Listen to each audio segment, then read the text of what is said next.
राज्याचे आमचे नेते, राष्ट्रीय अध्यक्ष राष्ट्रवादी काँग्रेसचे आणि राज्याचे उपमुख्यमंत्री यांचा 65वा वाढदिवस आपण महाराष्ट्रभर साजरा करतो आणि त्यानिमित्तानं अनेक मतदारसंघामध्ये जिल्ह्यामध्ये अशा प्रकारचे पक्षाच्या वतीनं आणि कार्यकर्त्याच्या वतीनं कार्यक्रम घेण्यात आले. या कार्यक्रमाचं स्वरूप असं आहे.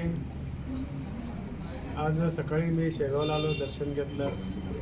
आपल्या या मतदारसंघामध्ये अनेक कार्यक्रम ठेवलेले आहेत. त्या कार्यक्रमाला उपस्थित असलेले जिल्ह्याचे अध्यक्ष आमचे मित्र काजीसाहेब, रणजित काजीसाहेब, ज्यांनी या कार्यक्रमाचं नियोजन केले ते आमचे सानंदाजी, त्यांचे सर्व कार्यकर्ते, कार्याध्यक्ष, उपस्थित माझ्या मित्रांनो आणि पत्रकार मित्रांनो, आजच्या दिवसामध्ये वाढदिवसाच्या निमित्तानं या ठिकाणी आपण सहकार मेळावे घेतो आहे.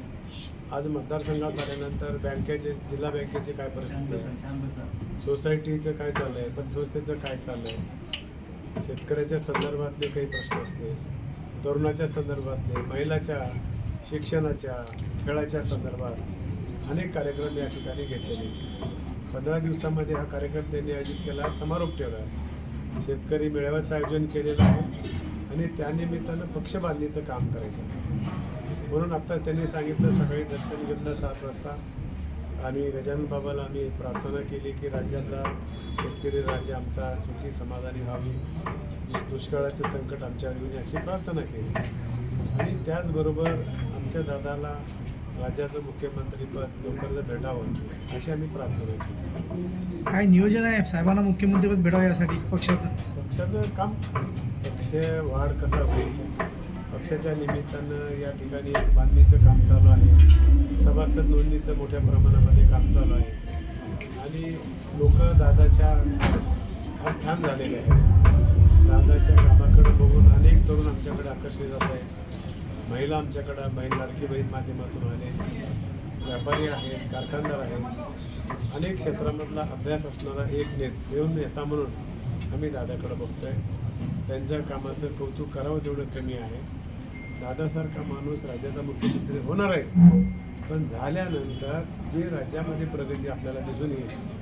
दादाचे गुण कोणते चांगले, एक तर कामाची ओळख आहे, प्रशासनावर पकड आहे आणि सगळ्या विषयाची ज्ञान आहे.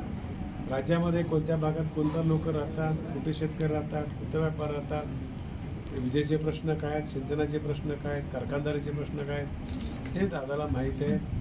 आजही ते त्याच पद्धतीनं काम करत असतात. म्हणून दादासारख्या माणसाला अशा प्रकारची संधी भेटावी तसंच आमचं मत आहे आणि जनतेचंही मत आहे. लोक असं वाटल्याशिवाय ते आपल्याला पद मिळू शकत नाही, त्याप्रमाणे आम्ही काम करतो. महायुतीमध्ये राहून तुम्हाला वाटतं दादांना मुख्यमंत्रीपद मिळेल? काय झालं ना मिळेल, का मिळू शकत नाही सांगा की. अनेक अशा घटना घडल्या आहेत. केंद्रामध्ये देखील असं आघाडीच्या माध्यमातून अनेक पंतप्रधान झालेले आहेत आणि राज्यामध्ये आशावादी माणसाला राहत जावं. काय आपल्याला सांगा, आपल्या नेता म्हणायला काय अडचण आहे. आणि पक्षबांधणीचं काम चालू आहे, केडरचं काम खूप मोठ्या जोराने या ठिकाणी चालू आहे आणि आमची अपेक्षा आहे परमेश्वराकडून, जनतेकडून. सहकार क्षेत्रामध्ये आपण या ठिकाणी मिनिस्टर आहात.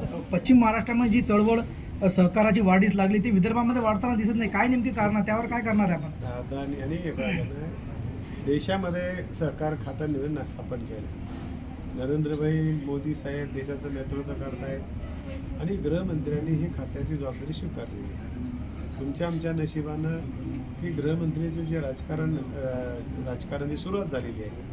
त्यांची मार्केट कमिटीचे सभापती, गुजरातच्या बँकेचे 10 वर्ष चेअरमन राहिलेले आहेत आणि सहकाराची ताकद काय ते त्यांना माहिती आहे. सहकाराशिवाय प्रगती होऊ शकत नाही. आज आपल्या राज्याची ओळख भारतातच नाही जगामध्ये सहकारी चळवळीची ओळख आहे. किंवा कोणत्या क्षेत्रात जशी जशी संधी आली ते सांगायचं नसतंय, बॉम्ब अचानक टाकायचा असतो. सांगितल्यावर मग पेपर फुटला.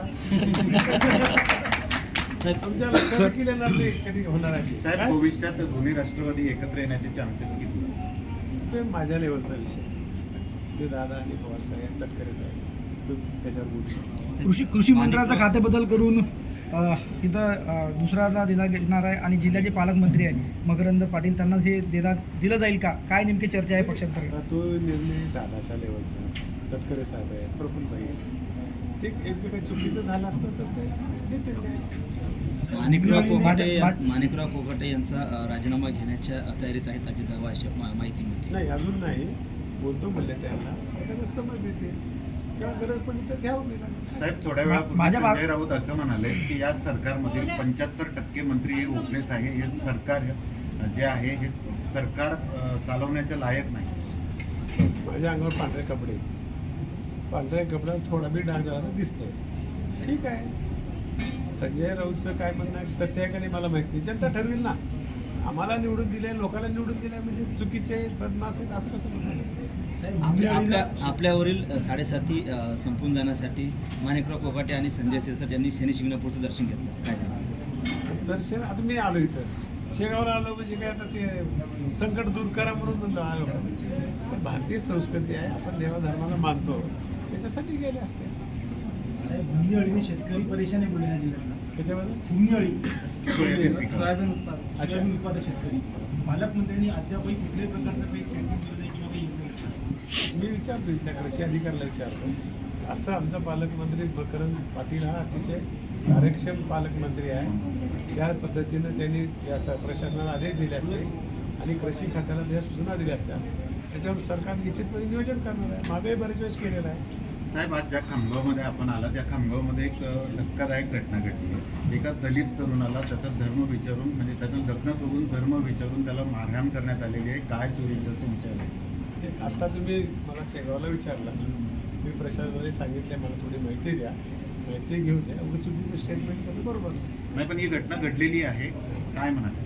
ती घडली का नाही आता तुम्ही मला तिथं सांगितलं.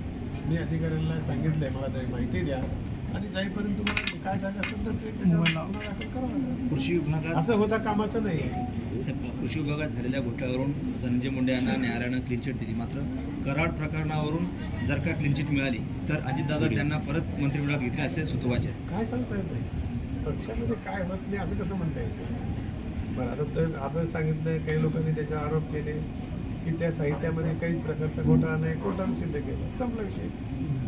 आपण आमची परीक्षा घेतली, अग्नी परीक्षा घेतली, पास झालो आम्ही. काय मुंडे यांना परत मंत्रिमंडळात घ्यायला पाहिजे.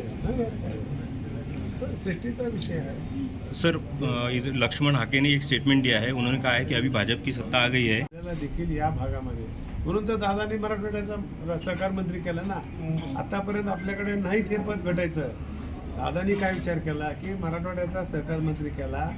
बाबासाहेबांनी विदर्भाकडे लक्ष द्यावं, खानदेशाकडे लक्ष द्यावं आणि पश्चिम महाराष्ट्राचा आदर्श जसा घेतला आहे, कारखानदारी आहे, बँका, पतसंस्था, दूध डेअऱ्या, गृहनिर्माण संस्था, मच्छी संस्था तशा आपल्या भागात करायच्या. त्या कामाची सुरुवात केली आहे. पंचवार्षिक योजनेमध्ये सहकार वर्ष म्हणून मान्य केलं आहे. जिल्हा बँकेला आम्ही या ठिकाणी मदत करतो आहे. सोसायटीला पॅक म्हणून कर्ज देतो आहे. मच्छीमाराला देतो आहे. सोसायटीच्या माध्यमातून 52 प्रकारचे काम करायची संधी आमच्या अमितभाई शहानी निर्माण केलेली आहे. आणि 5 वर्षामध्ये बघताल तुम्ही लक्षात येईल देशामध्ये आणि राज्यामध्ये बहुतांश लोक या सहकारी चळवळीमध्ये जोडले जातात. साहेब बुलढाणा